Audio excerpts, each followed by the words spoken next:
नमो अरिहंताणं नमो सिद्धाणं नमो आयरीयाणं नमो अध्यायाणं नमो लोये सव्यसाहूनम।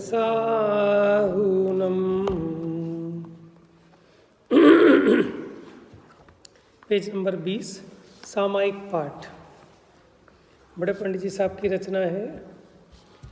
पंच परम गुरु को प्रणम, सरस्वती उर्धार, करूं कर्म छेदं करी, सामायिक सुखकार। देखिए, पंच परम गुरु को प्रणाम करके, सरस्वती माने जिनवाणी को उर में धारण करके, है ना, करु कर्म छेदं करी, कर्म का छेदन करने वाली सामायिक सुखकार। आत्मा ही समय कहावे, स्वाश्रय से समतावे, वह ही सच्ची सामायिक, पाई नहीं मुक्ति विधाई। देखिए, आत्मा ही समय कहलाता है। सामायिक में समय का मतलब क्या है? आत्मा। तो आत्मा ही समय कहलावे और स्वाश्रय से समता आवे। जब हम अपने स्वयं का आश्रय करते हैं तो समता आती है, और पर की दृष्टि करते हैं, पर का आश्रय करते हैं तो विषमता आती है। तो वह ही सच्ची सामायिक। कौन सी है सच्ची सामायिक? कि जब समता भाव आए अपने स्वाश्रय से। स्व का आश्रय कौन लेगा? कि पहले स्व का पता तो हो। तो ऐसी सच्ची सामायिक नहीं पाई। कैसी होती है सच्ची सामायिक? मुक्ति विधायक, माने मुक्ति को प्राप्त कराने वाली, मुक्ति का विधान बताने वाली, ठीक है, मुक्ति तक पहुंचाने वाली। उसके कारण मैं विचारूं, उन सब को अब परिहारूं, तन में मैं हूँ मैं विचारी, एकत्व बुद्धियों धारी। देखिए, अभी तक मैंने ऐसी सच्ची सामायिक क्यों नहीं पाई? अब उसके कारण को विचार करते हैं और उन कारणों को दूर हटाएंगे। तन में मैं हूँ, मैंने ऐसा ही विचार किया अनादि से। एकत्व बुद्धियों धारी, इस प्रकार इसमें यही मैं हूँ, ऐसी एकत्व बुद्धि धारी है।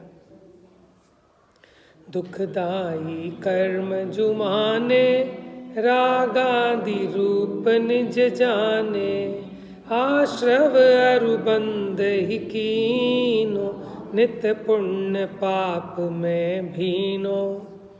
दुखदाई कर्म जुमाने, रागादि रूप निज जाने। देखो, दुखदाई कर्म जुमाने, अब अज्ञानी तो मानता नहीं है, लेकिन शास्त्र में पढ़ा है तो कहता तो है कि कर्म दुखदाई है, कर्मों ने दुख दिया है, लेकिन उसमें भी रागादि रूप, माने जो राग है उसको अपना स्वरूप मानता है, उसको अपना मानता है। और कर्मों में भी पुण्य कर्म के उदय को तो भला जानता है, पाप कर्म के उदय को बुरा जानता है, लेकिन ये नहीं समझता कि रागादि रूप जितने भाव हैं और जितने भी प्रकार का कर्म है, ये मेरे स्वभाव से विपरीत है, मेरे स्वभाव का घातक है। आश्रव और बंध ही कीनो, नित्य पुण्य पाप में भीनो। उसी में पुण्य पाप में लीन रहा, आश्रव और बंध ही किया, क्योंकि रागादि को अपना स्वरूप माना जाना। हाँ, पापों में सुख निहारा, पुण्य करते मोक्ष विचारा, इन सब से भिन्न स्वभावा, दृष्टि में कबहु न आवा। कि क्या गलती रही कि जिसके कारण सच्ची सामायिक नहीं हुई अब तक? पापों में सुख निहारा, पुण्य करते मोक्ष विचारा। देखो, अज्ञानी पाप को दुख का कारण नहीं मानता, पाप में मजा मानता है, पाप को सुख का कारण मानता है। कोई कहे सप्त व्यसनों में कोई डूब रहा है, कह रहे मजे तो इसके हैं, ठीक है, खाओ पियो मौज कर रहा है, मजे तो ये ले रहा है जीवन के। कौन? कि जिसके जीवन में कोई नियम संयम नहीं है, सप्त व्यसनी है, उसे देख के लोग क्या कहें कि ये है, मज़े तो इसने लिए। तो क्या माने, आप अपनी बुद्धि देखो, यानी पाप में आपको सुख नज़र आ रहा है, ये नहीं नज़र आ रहा कितना बड़ा पापी है। मन को कभी नहीं मारना चाहिए है? ऐसे लोग कहते हैं मन को मारना नहीं चाहिए, जो मन करे करो। मन को तो नहीं मारना चाहिए, लेकिन मन से पिटना भी तो नहीं चाहिए। तो ये तो मन से पिट रहे हैं, है ना?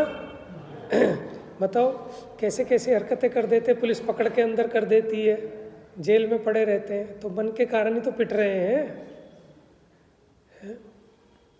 तो पापों में सुख निहारा, क्या परिग्रह में सुख लगता है ना? ठीक है, 5 इंद्रिय के विषय भोगों में सुख मान रहे हैं ना, तो ये क्या है, सब पाप ही तो है ये। पुण्य करते मोक्ष विचारा। अब मान लो 5 इंद्रिय के विषय छोड़े, मंदिर आ गया, स्वाध्याय कर लिया, तो क्या सोचने लगता है कि बस इतने से मेरी मुक्ति हो जाएगी।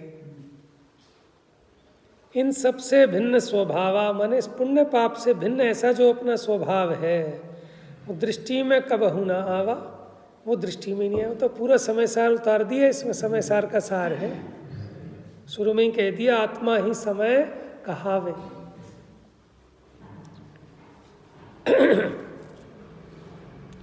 मदमस्त भयो पर ही में, नित भ्रमण कियो भव भव में, मन वचन योग अरुतन से, कृतकारित अनुमोदन से।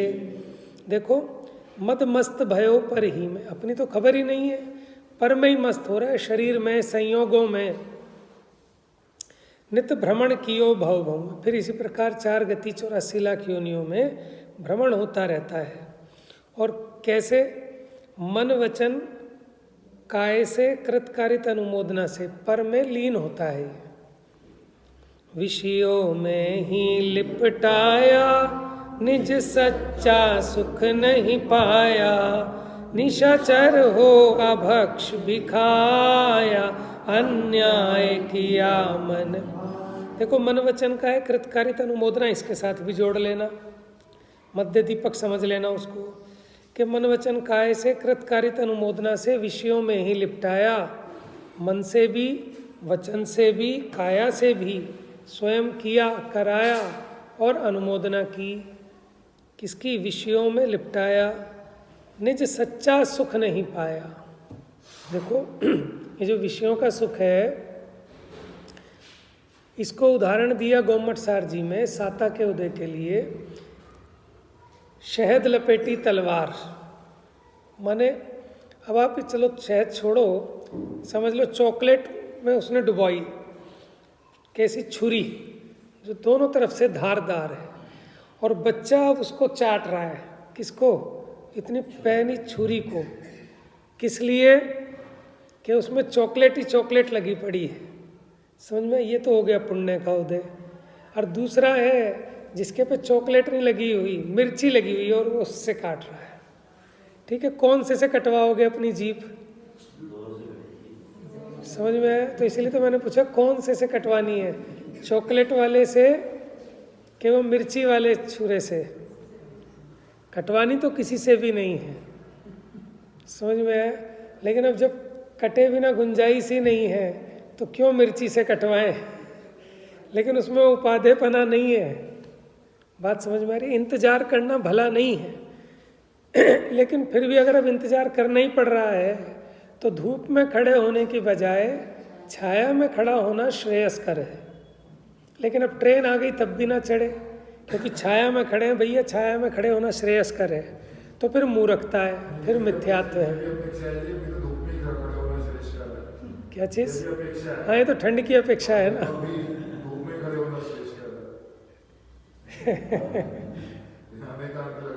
हाँ, सब जगह अनेकांत। लेकिन अब क्या है कि जिस विषय की बात करते हैं ना, तो फिर उस प्रकरण के हिसाब से, और प्रचलित है, सबको समझ में आ रहा है। पेड़ की छाया गर्मियों में ही चाहिए, सर्दियों में तो पेड़ की छाया से हटके ही खड़ा होता है। हाँ, निशाचर हो अभक्ष भी खाया। निशाचर कहते हैं राक्षस को, और निशा कहते हैं रात्रि को। रात्रि में चरने वाला वो निशाचर है। तो निशाचर हो अभक्ष भी खाया, अन्याय किया मन भाया, अन्याय भी किया और मैंने अन्याय अनीति अभक्ष का त्याग नहीं किया। रत्नगढ़ श्रावकाचार्य जी में लिखा ना कि जिनको 40-40 वर्ष शास्त्र पढ़ते हुए हो गए फिर भी सम्यक तो हु का ठिकाना नहीं, सो ये सब अन्याय अनीति अभक्ष भक्षण का फल जानना। ऐसा 2 जगह लिखा उन्होंने रत्नगढ़ श्रावकाचार्य में कि ये सब किसका फल जानना, अन्याय का, अनीति का और अभक्ष भक्षण का। ठीक है, बात बड़ी गहरी है वो। लोभी लक्ष्मी का होकर हित अहित विवेक में खोकर, निज पर विराधना कीनी किंचित करुणा नहीं ली। माने मान लो वैसे तो दवाइयों की दुकान ऐसी खोलनी नहीं चाहिए, अभक्ष दवाइयाँ जो होती हैं। मान लो किसी की हो दुकान, अब कोई गरीब व्यक्ति आए कि जी मेरा बच्चा मर जाएगा, ये हो जाएगा, वो हो जाएगा, फिर भी 1 पैसे का डिस्काउंट ना दे उसे। और दवाइयों में तो है ही, 10 रुपये की दवाई 100 रुपये की बिकती है और किलो के हिसाब से भी आती हैं ऐसी ऐसी दवाइयाँ। ठीक है, अब उसने सामने वाले पे तो करुणा नहीं की, लेकिन लक्ष्मी का लोभी होकर अपने पे भी करुणा नहीं की, क्योंकि अपने भी परिणामों का घात कर रहा है, स्वरूप से बाहर है ना, लोभ के कारण अपनी आत्मा को दुखी कर रहा है। तो लोभी लक्ष्मी का होकर हित अहित विवेक में खोकर, निज पर विराधना कीनी। देखो इससे पर का भी घात करता है और स्वयं की तो विराधना कर ही रहा है। किंचित करुणा नहीं ली, कि अपने प्रति भी करुणा नहीं की और दूसरों के प्रति भी नहीं की। बाकी कर लेंगे आगे इसके।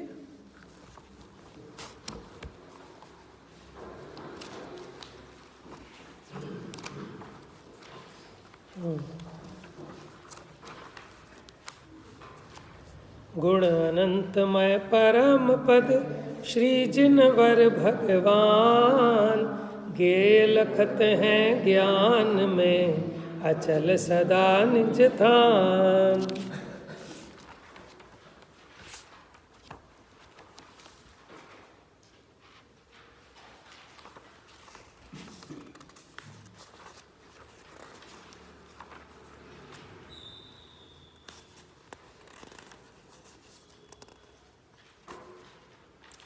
अट्ठावन नंबर पेज।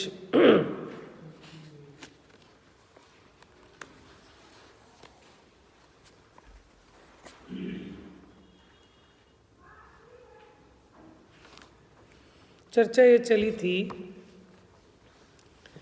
मैंने साधक साध्य के भेद बताकर ये कहा कि इन सब साधक साध्य के भेद को समझकर स्वसंवेदन ज्ञान परिणति करके परमात्मा प्रकट करना। तो फिर ये कहा कि आज के समय में निज स्वरूप की प्राप्ति कठिन है। बहिरात्मा तो परिग्रहवंत हैं, उनके स्वरूप पावने की चाह ही मिट गई। लेकिन वो कहते हैं कि तुम परिग्रह की बात कर रहे हो, आज से अधिक परिग्रह तो चौथे काल में था। तो माने अपना कल्याण किसी पर के अधीन नहीं है, कोई पर रोकने वाला नहीं है। तो तू तो स्वयं के प्रमाद के कारण अपना कल्याण नहीं कर रहा। तो वो समय सार स्वरूप की बात चल रही है। पेज नंबर 58 पर देखिए, समय सार अविकार को जान लीजिए, जी जिए सदैव। पेज नंबर 58 ऊपर से 2nd पैराग्राफ कह लो उसको। जी जिए सदैव कीजिए सो ही, वो ही द्रोही ना होए। हैं?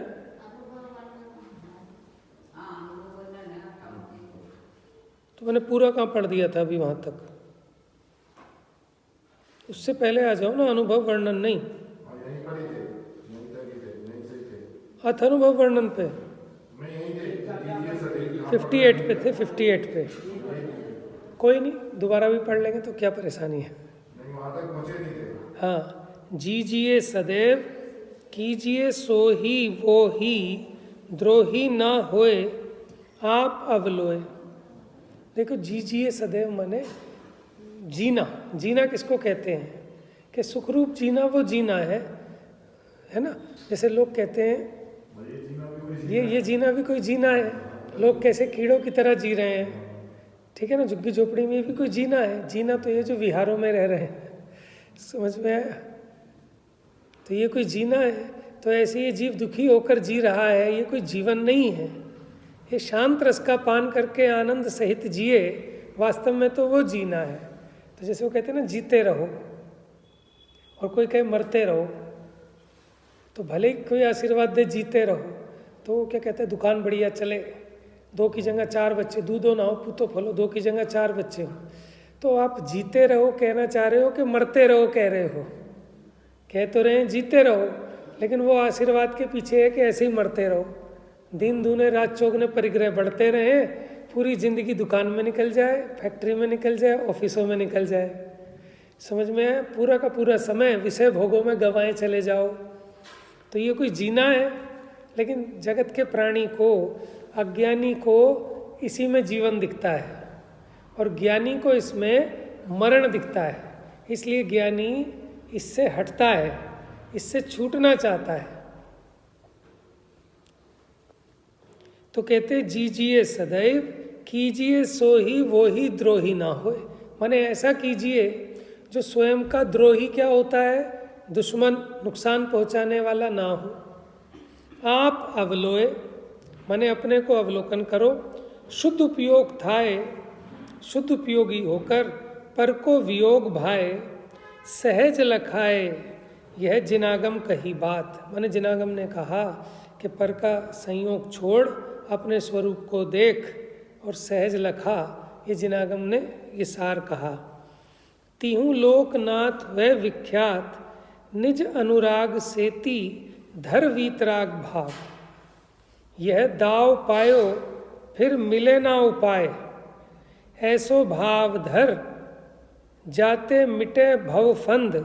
ताते मान थंब मेट, माया जल को जलाए, क्रोध अग्नि भुजाए, लोभ लहर मिटाए, विषय भावना न भाए, चिदानंद राय पद देखो देखो। मैंने अपनी आत्मा के आनंद को भोगो।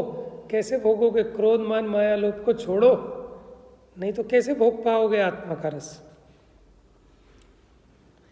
निज आपको गवेशो, गवेषण में ना होता है खोजना, अपने स्वरूप को खोजो।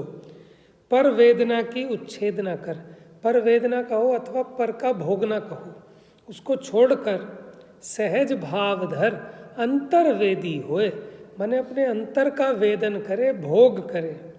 आनंद धारा को देख, परमात्म निश्चय रूप देख। इस पर परिणति नारी सो ललचाए, कुमति सखी संग गति गति में डोले। जो पर परिणति माने रागादि परिणति, ये पर परिणति, और जो इस पे ललचाया तो वो कुमति सखी संग, कुमति माने दुष्ट बुद्धि के संग, गति गति में फिर भटकता है। निज परिणति रानी के वियोगते वह दुखी भय। अब निज परिणति तियासो अतीन्द्रिय भोग भोगवो, जहाँ सहज अविनाशी रस वर्षे है। माने अपने वीतराग भाव स्वरूप में आओगे तो अतीन्द्रिय आनंद आएगा। पीक में पद्मराग मणि कल्प आनंद झूठे ही मानो हो। ये अज्ञानी को जो विषय भोगों में आनंद महसूस हो रहा है, वो कह रहे हैं जैसे किसी ने पीक थूक दियो पान की, और उसे माने पद्मराग मणि है, क्योंकि पद्मराग मणि भी वैसी ही होती है, हल्की हल्की लालिमा लिए हुए। अब उसे कोई पद्मराग मणि माने है तो वो पागल है, झूठे ही माने हैं। ऐसे ही पर में निज भाव कल्पा, सो झूठे ही हौस पूरी करो, सो ना होए। आकाश में देव एक, ताके कर में चिंतामणि। ताको प्रतिबिंब अपने बर्तन के जल में देखियो, मन में विचारे मेरे चिंतामणि हैं। देखो आकाश में एक देव, उसके हाथ में चिंतामणि। ताको प्रतिबिंब अपने बर्तन के जल में देखियो। किसका प्रतिबिंब? जो उसके हाथ में चिंतामणि थी, उसका प्रतिबिंब उसने जल में देखा और विचारा, मन में विचारे मेरे चिंतामणि है। ताके भरोसे वीराने लाखों देने किए, तो कहाँ सिद्धि है? क्या मतलब कह रहे हैं? वो जो पानी में दिख रही है ना, उसको मान रहा है कि ये मेरी चिंतामणि है, और उसके भरोसे उसने कर्जा उठा लिया लोगों के कि उतार दूंगा, मेरे पास तो चिंतामणि है। तो वो पानी में थोड़ी ना है चिंतामणि, चिंतामणि तो यहाँ है, उसकी खबर नहीं और उसे चिंतामणि मान रहा है। तो जो पानी में दिख रही है उससे तो कुछ भी नहीं होने वाला। देखो, आकाश में देव एक, ताके कर में चिंतामणि। ओके, कोई दूसरा है, कोई देव है आकाश में, उसके हाथ में चिंतामणि रत्न है और मेरे घर के बर्तन में वो चिंतामणि रत्न झलका। समझ में आई बात? और मैंने क्या सोचा कि मेरे पास चिंतामणि है, उसके भरोसे मैंने खूब कर्जा कर लिया। मन में विचारे मेरे चिंतामणि है, ताके भरोसे बिराने लाखों देने किए तो कहा सिद्धि है। झूठ कल्पना तुम ही को दुखदाई है। साचो चिंतामणि अपने घर में ताको ना देखो। क्या साचो चिंतामणि अपने घर में ताको ना देखो, अरु प्रतिबिंब में चिंतामणि हाथ ना पड़े। बहुत खेत करो सो कहा बढ़ाई, जैसे बालक बालम विहाय जल संस्थित मिंदु बिंब मन्या का एक क्षति जना सहसाग्रहित। क्या बालक के अलावा, नादान बालक के अलावा कोई जो पानी में चंद्रमा का प्रतिबिंब है उसको लेने के लिए दौड़ेगा? नहीं दौड़ेगा। लेकिन मैं दौड़ रहा हूँ। मानतुंग आचार्य कह रहे हैं कि मैंने जो स्तुति करना प्रारंभ किया है वो बिल्कुल एक नादान बालक जैसी हरकत है कि आपके गुणों का कथन करना संभव नहीं है, फिर भी मैं चेष्टा कर रहा हूँ। मेरी चेष्टा ऐसे ही बालक की तरह है कि जैसे वो बच्चा जल में प्रतिबिंब को पकड़ना चाहे, ऐसे मैं वाणी से आपके गुणों के कथन को कहने की चेष्टा कर रहा हूँ। ठीक है ना? ये वैसी ही निर्लज्जता है? अब यहाँ क्या कह रहे हैं? अब अपने साचो अखंड पद देखो, ब्रह्म सरोवर आनंद सुधारस करी पूर्ण, जाको सुधारस पीवत अमर होए सो रस पीवो। अब देखो, एक होता है इति, एक होता है अथ। आपको पता है क्या मतलब होता है इसका? मतलब शुरुआत, इति का मतलब पूरा होना है ना? जब चिट्ठी लिखी जाती है, अथ श्री महाभारत कथा, अथ माने प्रारंभ करते हैं, और फिर जब खत्म होता है इति तत्वार्थाधिगमे मोक्ष शास्त्र पंचमोध्याय, इति माने बस समाप्त। तो अथ अनुभव वर्णनम। अब अनुभव का वर्णन करते हैं। पौद्गलिक कर्म ही कर, पांच इंद्रिय छठे मन रूप बन्या संगीत है। ये जो देखो अपना शरीर है ना, ये कैसे बना? पौद्गलिक कर्म के कारण से पांच इंद्रिय छठे मन रूप बना। ये संगी देह, तिस देह विषय तिस प्रमाण तिष्ठ्या हुआ। इस देह में देह प्रमाण रहने वाला जीव द्रव्य इंद्रिय मन संज्ञा नाम पावे है, क्योंकि उसको भी कहते हैं कि पंचेंद्रिय जीव है, ये सैनी जीव है, पा रहा है ना नाम। लेकिन ये इंद्रिय और मन तो सब जड़ है, देह जड़ है, लेकिन क्या नाम पाता है? मनुष्य जीव, नारकी जीव। भाव इंद्रिय, भाव मन, 6 प्रकार उपयोग, परिणाम भी भेद पड़ा है। क्या कह रहे हैं? भाव इंद्रिय, भाव मन,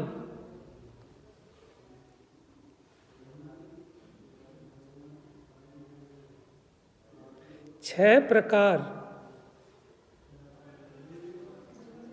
जो 5 इंद्रिय और छठा मन बताया ना, वो 6 के 6 भाव रूप भी और द्रव्य रूप भी। जो द्रव्य इंद्रिय वो पुद्गल की रचना है।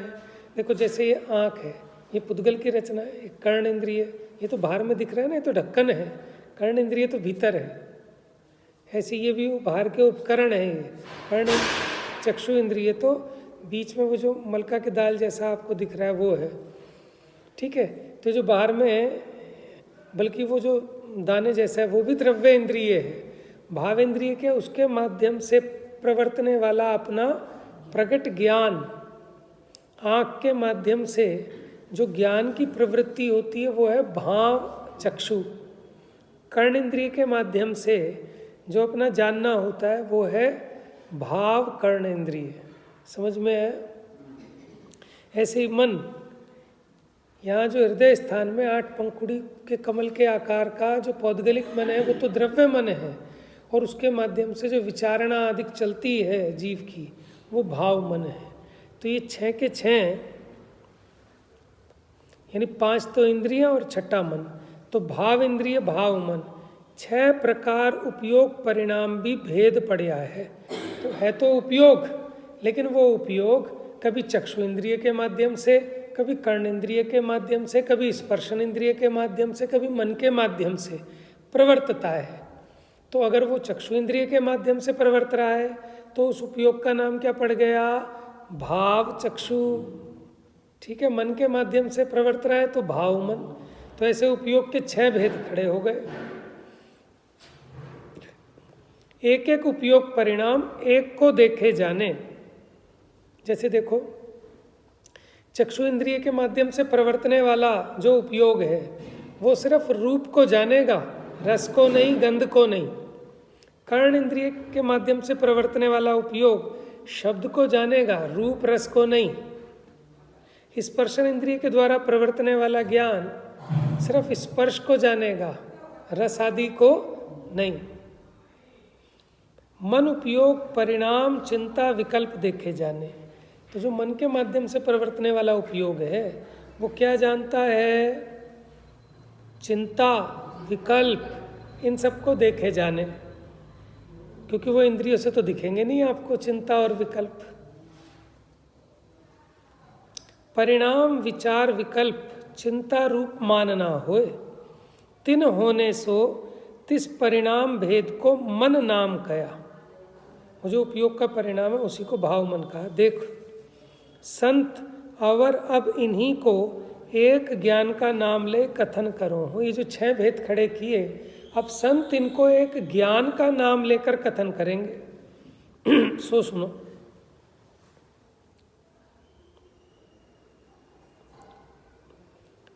तिस ज्ञान का कथन करने करी दर्शन आदि सब गुण आए गए। माने वो ज्ञान का कथन करेंगे उसमें सारे गुण आ जाएंगे। इन मन इंद्रिय भेदों की ज्ञान की पर्याय का नाम मति संज्ञा कही है। कहते हैं ना, जो इंद्रिय और मन के माध्यम से प्रवर्तने वाला ज्ञान है उसका नाम क्या दिया? मति। और इंद्रिय और मन के निमित्त से होने वाला मति ज्ञान। तो अब इन्होंने क्या कहा? वो उपयोग जो मन इंद्रिय भेदों के नाम से पहचाना जाता है वो सारा का सारा क्या नाम है उसका? मति ज्ञान, मति संज्ञा है उसकी। मन भेद ज्ञान करी अर्थ से अर्थांतर विषय जाने, इस जानने को श्रुत संज्ञा कही। श्रुत ज्ञान किसे कहते हैं? मति ज्ञान के द्वारा जाने गए पदार्थ के संबंध से अन्य पदार्थ को जानना अथवा उसको ही विशेष जानना, सो श्रुत ज्ञान है। लेकिन अभी मन संबंधी बात की तो वो ये बता रहे हैं, देखो सबको एक ज्ञान संज्ञा है। वो मति ज्ञान कह दिया, ये श्रुत ज्ञान कह दिया। दोनों ज्ञान पर्याय कुरूप सम्यक रूप कहिए। माने मति ज्ञान हो और या श्रुत ज्ञान हो, ये कुमति रूप भी होते हैं और सुमति रूप भी होते हैं। मिथ्याति के मति श्रुत रूप जानना है, तिस जानने विषय स्व पर व्यापक अव्यापक की जाति नहीं। माने उसको उसमें भेद नहीं है कि मेरे में क्या व्यापता है और क्या नहीं व्यापता है। ऐसे स्व पर का भेद विज्ञान नहीं है। इसलिए मिथ्यात्ति का सारा जितना ज्ञान है वो कुमति कुश्रुत है।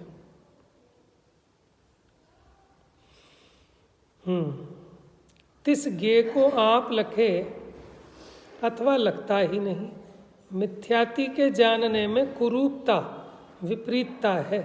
सम्यक दृष्टि पर को जाने तो, लेकिन पर को पर जाने, स्व को स्व जाने है। मिथ्यात्ति चारित्र में पर को निज रूप अवलंबे है।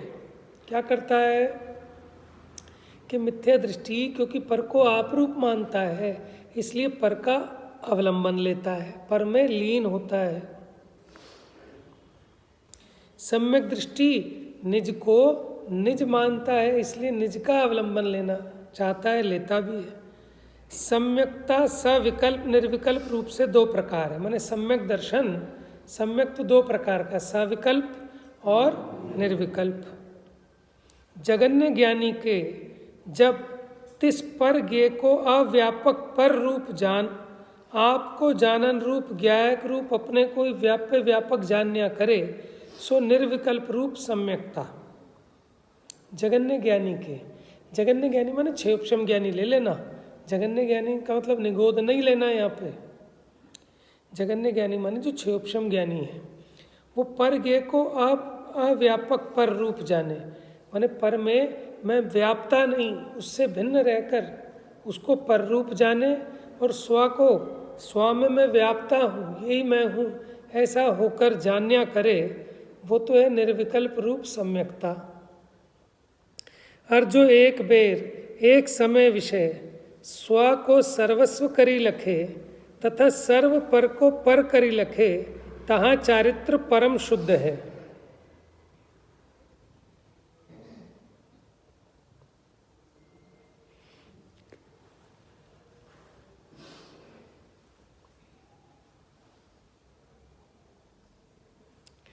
इन्होंने निर्विकल्प तो बताया, भी सविकल्प कहाँ है, आगे आएगा क्या? तो यहाँ कह रहे हैं कि चारित्र परम शुद्ध कब है? माने एक काल में एक ही समय में स्व को सर्वस्व करी लखे और समस्त पर को पर रूप, जैसे केवल ज्ञानी भगवान, वो स्व को भी पूरी तरह जानते हैं और पर को भी, लेकिन पर को पर रूप, निज को निज रूप पर करी लखे, तहाँ चारित्र परम शुद्ध है। मानो जो ज्ञान क्रिया है उसका आचरण परम शुद्ध है। तिस सम्यक्तता को परम सर्वथा सम्यक्तता कहिए, माने ऐसी सम्यक्तता ये परम सम्यक्तता है।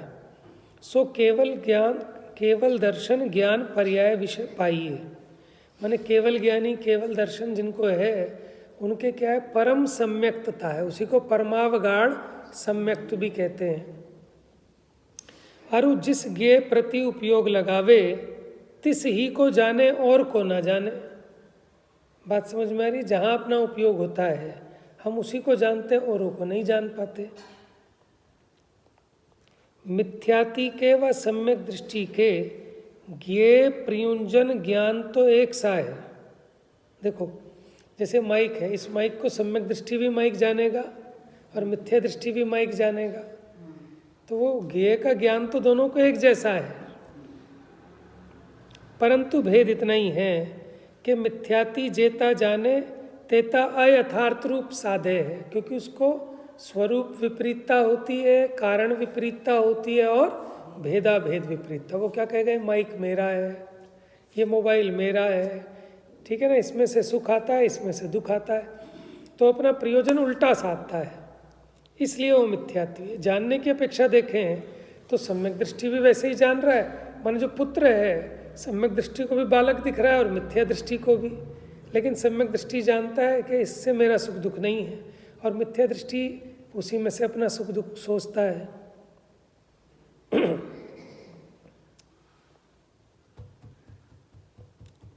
सम्यक दृष्टि तिस ही भाव को जाने तितने ही यथार्थ रूप साधे, ताते तिस सम्यक दृष्टि के चारित्र अशुद्ध। देखो सम्यक दृष्टि तिस ही भाव को जाने तितने ही यथार्थ रूप साधे, ताते तिस सम्यक दृष्टि के चारित्र अशुद्ध परिणामन सो बंद होए सकता नहीं। तिन उपयोग परिणामों ने बंद आश्रव तिन रूप अशुद्ध परिणामन की शक्ति कील राखी है। सम्यक दृष्टि को अशुद्ध परिणामों की शक्ति कील राखी है, माने उसके अशुद्ध परिणाम नहीं हो सकते सम्यक दृष्टि के। क्यों? क्योंकि उसके उपयोग परिणाम ऐसे हैं कि बंद आश्रव से रहित हैं। ताते निराश्रव निर्बंध है कौन? सम्यक दृष्टि। अरु सब एक आप ही को आप चित्त वस्तु व्यापक व्याप्यता करी प्रत्यक्ष आप ही देखन लगे जानन लगे। अरु ते चारित्र परिणाम निज उपयोग में चित्त वस्तु विषय थीरी भूत शुद्ध वीतराग मग्न रूप प्रवर्ते, माने अपना ही जानना अपना ही देखना अपने स्वरूप में लीनता, तो वीतराग परिणाम रूप अपने स्वरूप में मग्न रूप होते हैं। तीन ही चारित्र परिणाम जन्य निजानंद हुए, माने स्थिरता से आनंद होता है। वो परिणाम जब अपने स्वरूप में मग्न हुए, इसी को कहते हैं चारित्र। तो ये चारित्र परिणाम से निजानंद होए। यो कर सम्यक दृष्टि के, देखो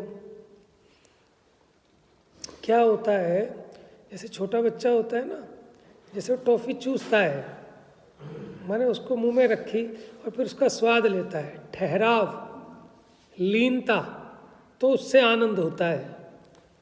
ऐसे ही मन जब हम स्वाध्याय कर रहे हैं, हमने सुना आत्मा शुद्ध है, सुना जाना, लेकिन अभी स्थिरता नहीं है, इसलिए आनंद नहीं है।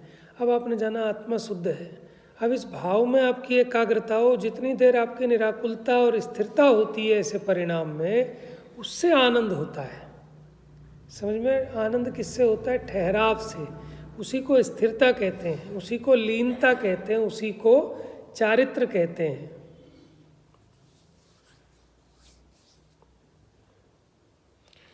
तिन ही तो ऐसे वस्तु ही को व्याप्य व्यापक रूप देखते, जानते, आचरते, निज स्वाद ले, निज स्वाद दशा का नाम स्वानुभव कहिए। फिर देखो तो अब जो उसमें अपने स्वरूप में स्थिर होकर परिणाम वीतराग रूप प्रवर्ते, तिन ही चारित्र परिणाम जन्य निजानंद होए।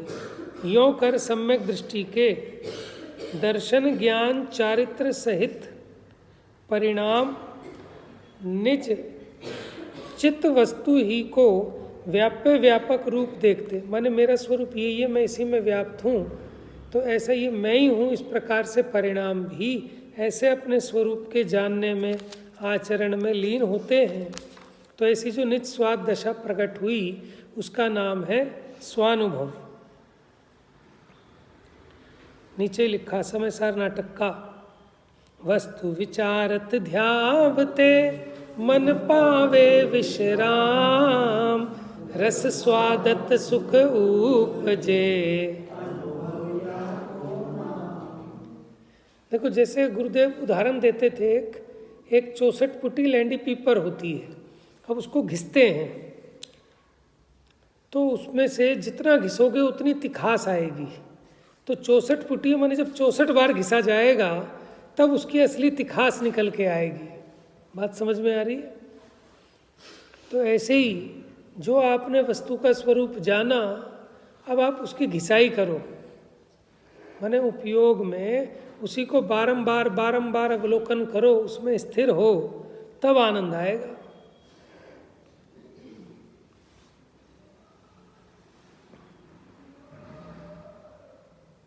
इसी को कहते हैं घुटाई। समझ में आया? स्वानुभव होत निर्विकल्प सम्यक्तता उपजे है, उसे स्वानुभव कहो, व कोई निर्विकल्प दशा कहो, व आत्म सन्मुख उपयोग कहो। स्वानुभव के ही नाम बता रहे हैं। वह भावमती भावश्रुत कहो, स्वसंवेदन भाव, वस्तु मगन भाव, स्व आचरण कहो, स्थिरता कहो, विश्राम कहो, स्वसुख कहो, इंद्रिय मनातीत भाव, शुद्धोपयोग स्वरूप मग्न व निश्चय भाव, स्वरस साम्य भाव, समाधि भाव, वीतराग भाव, अद्वैत अवलंबी भाव। अद्वैत माने होता है एक।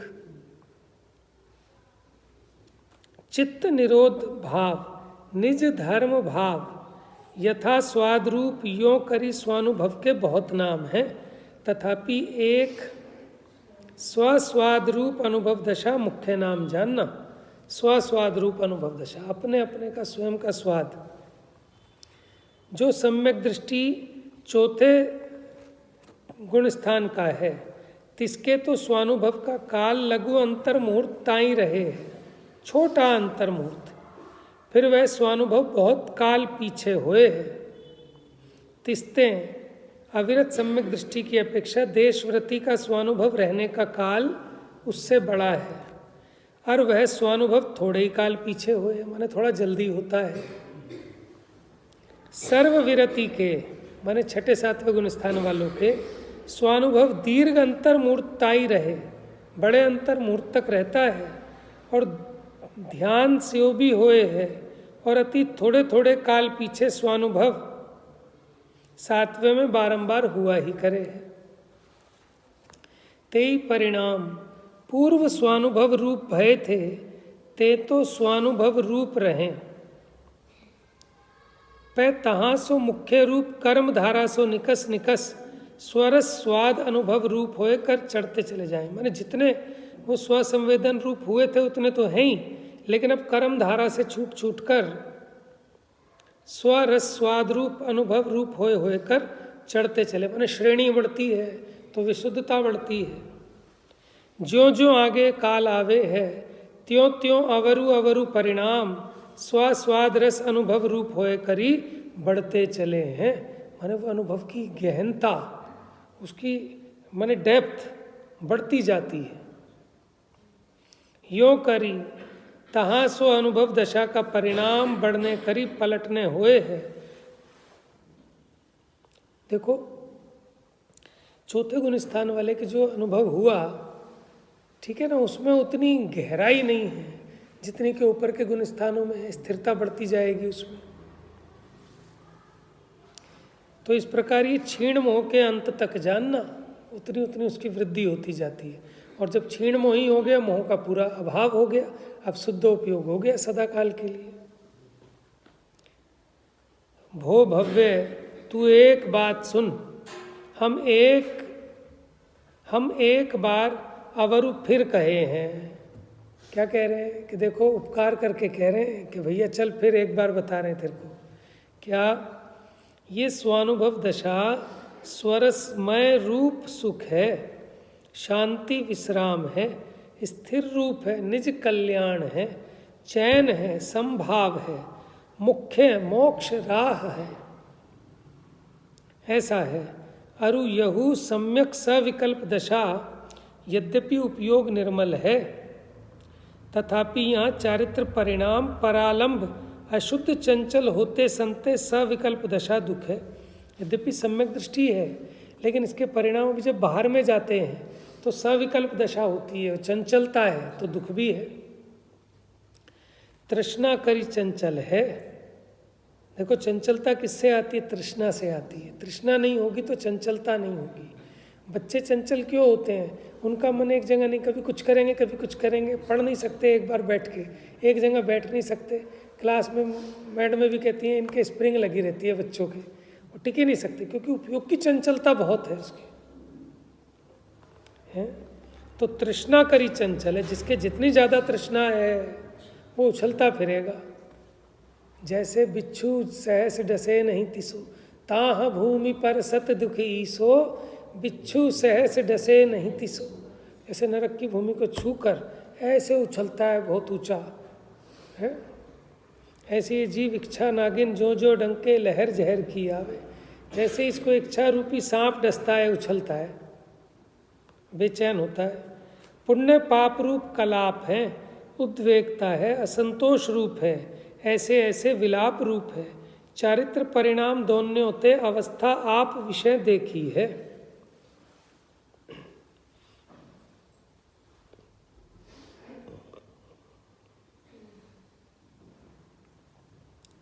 क्या है?